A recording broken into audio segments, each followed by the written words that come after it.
Bonjour à tous et bienvenue sur la chaîne Maman, Papa et Bébé. Aujourd'hui, nous allons parler des contraceptifs, quelle méthode choisir et quelle est la méthode la mieux pour vous.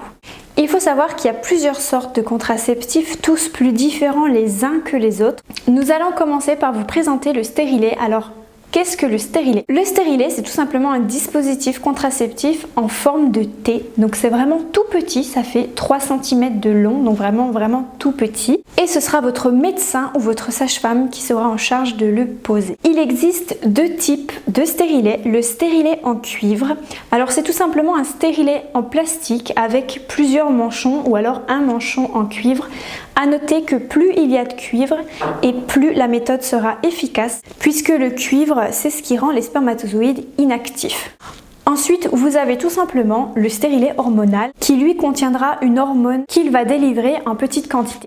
À savoir que cette hormone que le stérilet va délivrer a plusieurs effets, notamment sur les règles. Ça peut modifier votre durée de règles, votre cycle et ça peut même aussi les arrêter complètement. Il y a plusieurs utilisatrices qui n'ont plus leurs règles, mais ne vous inquiétez pas, il n'y a aucun souci avec la fertilité. Où est-ce qu'on peut se procurer ce stérilet et à quel prix? Tout d'abord, pour obtenir votre stérilet, il va vous falloir une ordonnance de votre médecin et c'est ensuite en pharmacie qu'on vous délivrera le dispositif. Pour le prix du stérilet en cuivre, ça tourne dans les environs de 30 €. Et pour le stérilet hormonal, c'est un peu plus cher, ça dépasse la barre des 100 € et ça tourne environ dans les 120 €. Mais il faut savoir que tous les stérilets en cuivre ou hormonaux sont remboursés à 65% par l'assurance maladie. Vous avez également le choix pour opter pour un spermicide. Alors qu'est-ce que le spermicide?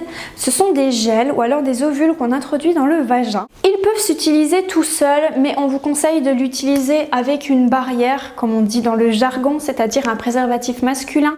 En ce qui concerne l'efficacité, c'est très aléatoire. En effet, ça dépend de pas mal de choses. Ça dépend de la durée à laquelle vous avez posé ce gel, donc c'est-à-dire quand est-ce que je l'ai posé et quand est-ce que j'ai eu un rapport, si c'est dans la minute près, si c'est dans l'heure près, alors tout peut changer. Pour être plus efficace, les ovules doivent être fondus dans le vagin, donc ça prend environ une dizaine de minutes. Quant aux crèmes, on peut les utiliser lorsqu'on sait quand est-ce qu'aura lieu le rapport, donc dans les minutes avant, mais jamais dans les heures avant le rapport. À savoir qu'il ne faut pas utiliser ou se laver avec du savon dans les 6 à 8 heures après le rapport parce que le savon peut rendre inactifs les spermicides. L'avantage pour le spermicide, c'est que c'est vraiment très discret. Il s'achète bien sûr sans ordonnance. Les inconvénients, c'est surtout le prix, à savoir qu'il coûte entre 7 et 19 €. N'oubliez pas que les spermicides ne protègent en aucun cas des infections sexuellement transmissibles. Pour cela, il va falloir utiliser un préservatif masculin. Parlons de l'implant. Alors l'implant, ça va être facile pour moi de vous parler de l'implant puisque j'en ai eu un, donc j'ai un peu l'expérience de cet implant. Alors l'implant, vous pouvez vous le faire poser par votre gynécologue, votre médecin ou votre sage-femme. Moi personnellement, je l'ai fait poser par un gynécologue. J'ai eu alors une crème anesthésiante que j'ai dû poser 1h30 avant la pose de cet implant, ce qui permet de ne pas avoir de douleur quand il posera l'implant avec une aiguille vraiment très spéciale, je vous le dis. N'ayez pas peur, c'est très impressionnant, c'est vrai, mais alors tournez la tête et tout se passera très bien. Une fois que votre implant est mis en place, je vous rassure, il ne se voit pas et il ne se sent absolument pas. Vous pourrez peut-être sentir après la pose des petits picotements ou alors des sortes de mini brûlures, mais alors quelque chose vraiment de très supportable. L'implant contraceptif dure environ 3 ans, son efficacité elle dure 3 ans, ce qui fait que vraiment vous êtes tranquille, vous avez un implant contraceptif qui ne se voit pas, qui ne se sent pas et pendant 3 ans vous n'avez pas de problème de grossesse non désirée. En ce qui concerne le prix de cet implant, il tourne dans les environs de 100 €, donc il dépasse la barre des 100 € et il est estimé entre 100 et 110 €. Moi personnellement, je l'ai payé 37 € puisque votre assurance maladie prend beaucoup en charge. Le préservatif féminin. Vous allez me dire, mais alors, qu'est-ce que le préservatif féminin? À quoi il ressemble?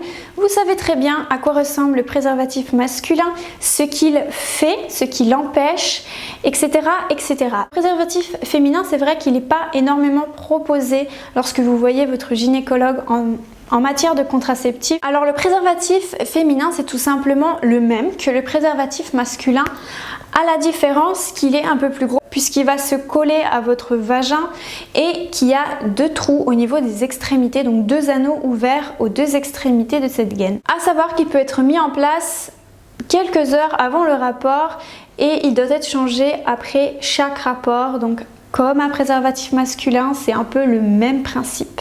Si vous l'utilisez correctement, il peut être efficace quand même à 95%, donc vraiment faites attention à la manière dont vous le mettez. N'hésitez pas à regarder sur YouTube, à regarder des vidéos, à vous informer ou même demander à votre gynécologue comment la pose du préservatif féminin doit être faite, c'est super important. L'avantage du préservatif féminin, c'est qu'il ne nécessite pas du tout d'ordonnance. Alors qui peut utiliser ce préservatif féminin? Ce sont surtout les femmes qui sont allergiques au latex, à savoir que le préservatif féminin n'est pas fait de latex. Il est exclusivement fait en polyuréthane. Vous pouvez trouver ces préservatifs féminins en pharmacie ou alors sur internet dans les boutiques en ligne. Vous savez, les pharmacies en ligne, c'est plus discret, c'est vrai, et je vous conseille vraiment ça si vous êtes quelqu'un de pudique là-dessus.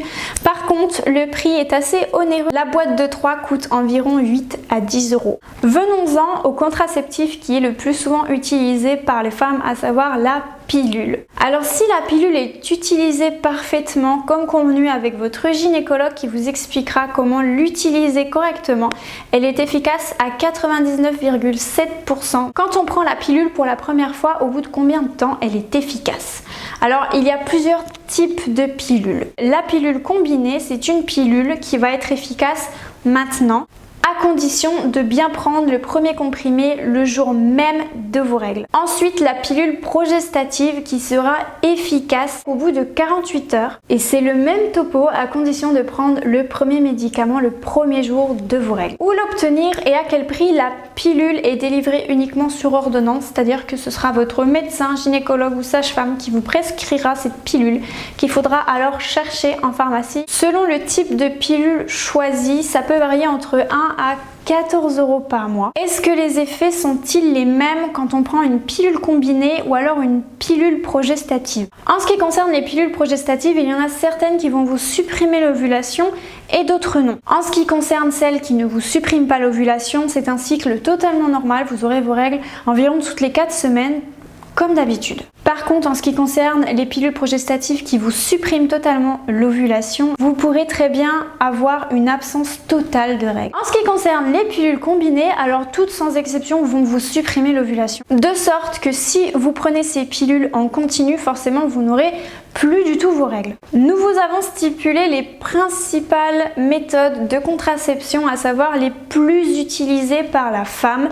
Oui, les spermicides sont beaucoup utilisés ainsi que le préservatif féminin, mais on a voulu les incorporer dans les contraceptifs que les femmes prennent le plus parce que le préservatif féminin et les spermicides sont des méthodes plus facile d'utilisation et que pas beaucoup de gynécologues prescrivent en général. Donc vraiment, c'est pour les femmes qui ne veulent surtout pas avoir toutes ces choses, les pilules, les implants, les stérilets, etc. Sachez qu'il y a beaucoup d'autres méthodes contraceptives autres que tout ça. Par exemple, il y a l'anneau vaginal, la cape cervicale, le diaphragme, les préservatifs masculins, tout simplement. Une petite parenthèse que moi personnellement j'aimerais vous dire, c'est de ne surtout pas utiliser les méthodes dites naturelles, c'est-à-dire le retrait au moment T ou alors l'abstinence totale de rapport. À savoir que le retrait à l'instant T n'empêche absolument pas une grossesse, ça sachez-le, puisque dans le liquide séminal de l'homme, il y a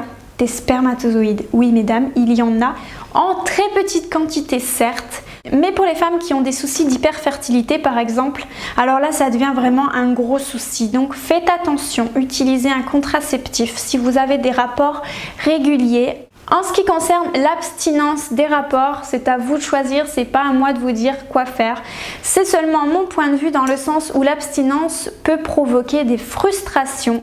Cette vidéo est à présent terminée, j'espère qu'elle vous a plu, on espère qu'elle vous a plu et je vous retrouve très bientôt pour une nouvelle vidéo. N'hésitez pas à nous dire par commentaire quelle est la méthode que vous avez choisie et pourquoi vous l'avez choisie. À bientôt et on vous embrasse.